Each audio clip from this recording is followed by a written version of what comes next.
Last week on the show, I talked about Oliver Anthony, and I praised him for all of his success, and I praised him for some of the things that he has said publicly about God and about Scripture. Truly brave and really, really great. Although I did take issue with his claim that he is a political centrist. Because in the midst of claiming that he is a Christian, it is my thinking that you cannot truly claim to be a political centrist, because centrism is nothing less than moral agnosticism. And as a Christian, you cannot be morally agnostic. So some of the comments that Oliver Anthony has made are very typical, not only for young Christians, but also for modern day Christians as a whole. And that's why I'm showcasing it here in Bible Study with Democrats, because the kind of moral agnosticism Christians have taken is really one of the ways in which the left has been able to not only encroach upon the territory of Christian thought and Christian theology, but also more broadly been able to take over culture in most of our major institutions, simply because of the moral agnosticism of the people that should know better. Oliver Anthony was just recently on Jordan Peterson's podcast, and the conversation again was great, but then there were these moments where he just claims like, hey, instead of political differences, we just need to learn to love one another. All of that sounds great in theory, and yes, obviously we need to love one another, and Jesus talked about love. But the reason we can't simply put aside our political differences is because some of those political differences are actually things that Jesus had something to say about, and if you're a Christian, you should have something to say about it as well.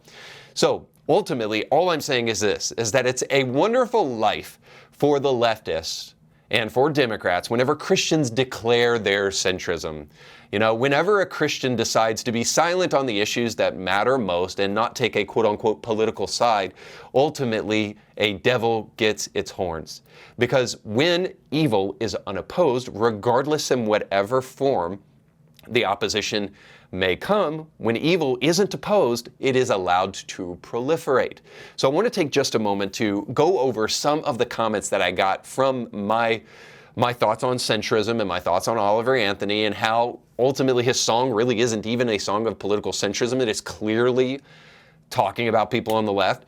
But ultimately, I wanted to respond because I feel like so much of the thinking that are present in these comments is present in modern day Christians and in the modern day church, and is part of the problem for why cultural secularism has been allowed to proliferate. So the first one just simply says this, and this is from Daniel the Regular Person.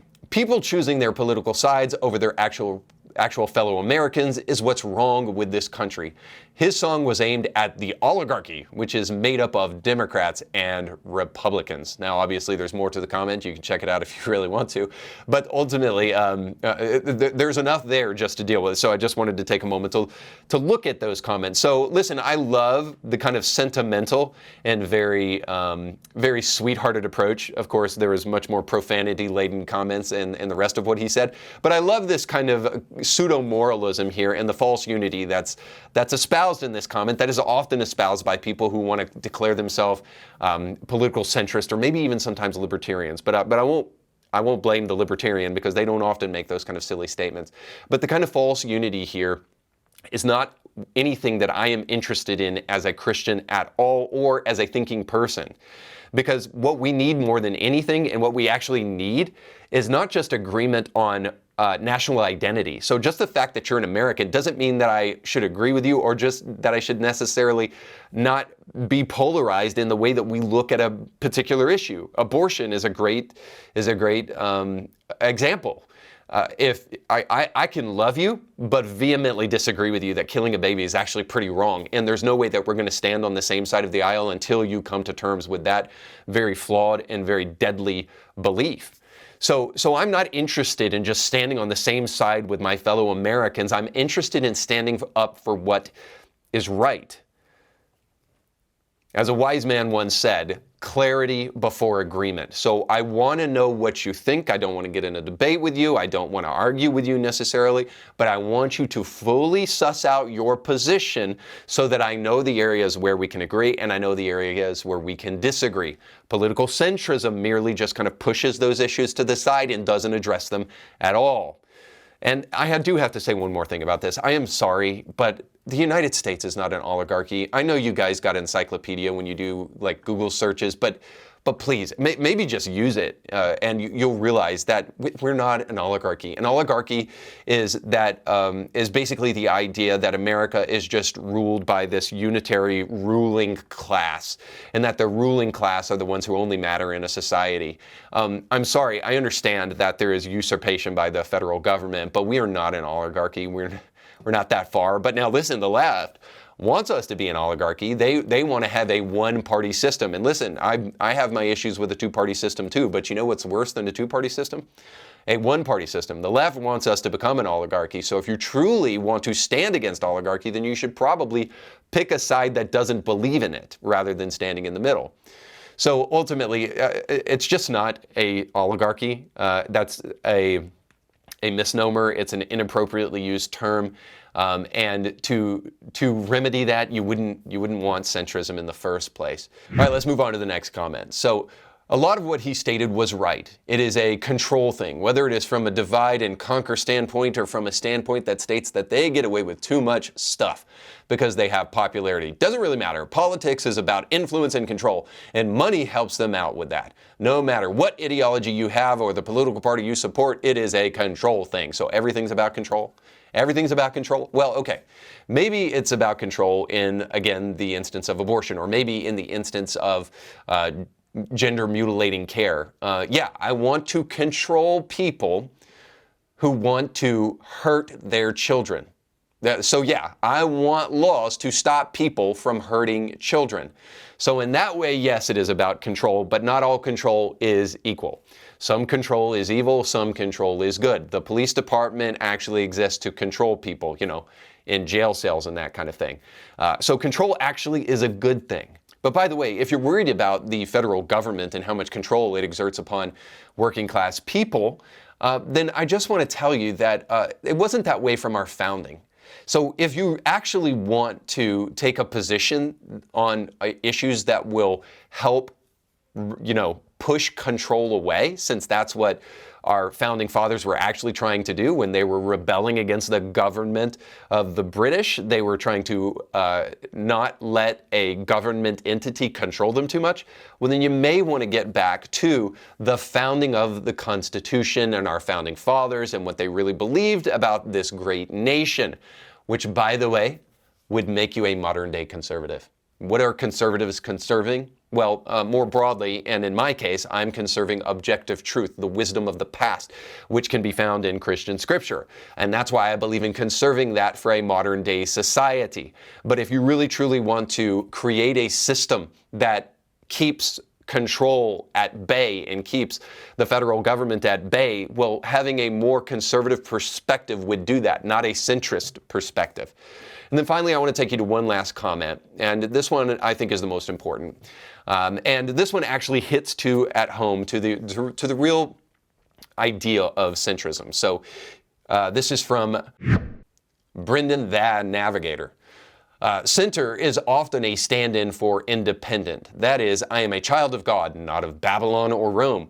Political affiliation with this one paradigm is far down on the relevance list in terms of identity.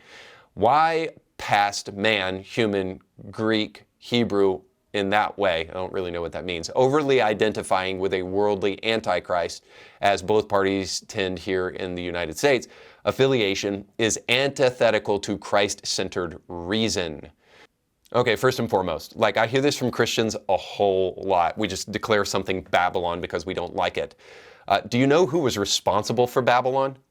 It wasn't Babylon, it was God. God sent the children of Israel to Babylon to teach them some very important lessons. But more importantly, and more practically, I suppose, maybe not more importantly, but more practically, do we do this at all in society except when it just benefits the point we're trying to make? We just call things Babylon. I mean, do you call the U.S. interstate system Babylon? Do you call McDonald's Babylon when you're craving a Big Mac? No, of course you don't. You're just simply using Babylon as a term to talk about things that you don't like. But the reality is that our political system isn't necessarily Babylon. And the center is not a stand-in for independent. The center is a stand-in for not taking real positions on the issues that matter most. What this is here that this guy is expressing is nothing less than the kind of no labels mentality that I hear so very often in society today. Oh, well, I just don't like labels. Don't call me anything. Just call me an individual. I don't like labels. Listen, friend, when as a Christian, let's just say you don't pick a side. Let's just say you're not conservative, you're not Republican, you're not libertarian, you're not Democrat, but you don't want to pick a political side. But as a Christian, you realize that you cannot be morally agnostic. You do need to pick a side when it comes to morality. Maybe not politically, but morality, you need to pick a side. When you start to enumerate and list out the things that you as a Christian, as far as policies are concerned, need to believe in, that you have to believe in, when we talk about gay marriage, when we talk about protecting the unborn, when we talk about the mutilation of minors and gender clinics all over the United States, when we start to enumerate those things and you actually give yourself a Christian perspective, a real biblical one on those things, you'll oddly find something. You'll slowly but surely find yourself creeping further and further and further to the conservative movement. So you may not like to call yourself a conservative, but if all of your beliefs, or for the most part, line up with conservatism, I have news for you. Guess what you are? You're a conservative. So whether you like labels or not, it doesn't matter. What we're talking about are the issues that truly matter. And if you're going to be a Christian, you cannot be independent. Now, I get it. When we talk about our political parties today, how many of them actually truly are conservative and really actually upholding the wisdom of the past? Few and far between. But it doesn't mean that we just escape from society and say, oh, that's all Babylon, we don't need that stuff. No, it means that we actually stand up for those principles and stand up for those things that should be conservative. Ultimately, I'm making the argument that Christians will be conservative if they have a biblical worldview, and they will not if they don't. And if you truly have a Christian worldview, then your voice needs to be heard on issues that are, quote unquote, political. You have a voice that is so important to society, and when Christians are silent, the society becomes secular. And I don't know about you, but the more secular our society becomes, the more crazy it becomes. And I can't help but think that a remedy for some of that might just be the things that we know and believe in Scripture. And if so, then we do not benefit anybody by claiming centrism, and we will do ourselves a great service and the rest of the world for actually standing up for what we believe in, regardless of how you want to label it. So don't stand in the middle, because we know what happens, as Mr. Miyagi said, that you either karate do or karate don't, karate maybe, squish like grape. And I want better for you and our society. Thanks so much for watching. Don't forget to like, share, and subscribe, and go with God. So you just got done watching a small excerpt of a much larger episode. You can find the link to that full episode down below in the description of this video. So you definitely want to check that out, because if you like that clip, you'll like the much larger episode. And while you're at it, don't forget to like, share, and subscribe, and click that little bell to be notified when great new episodes of Indie Thinker come your way. Thanks for watching.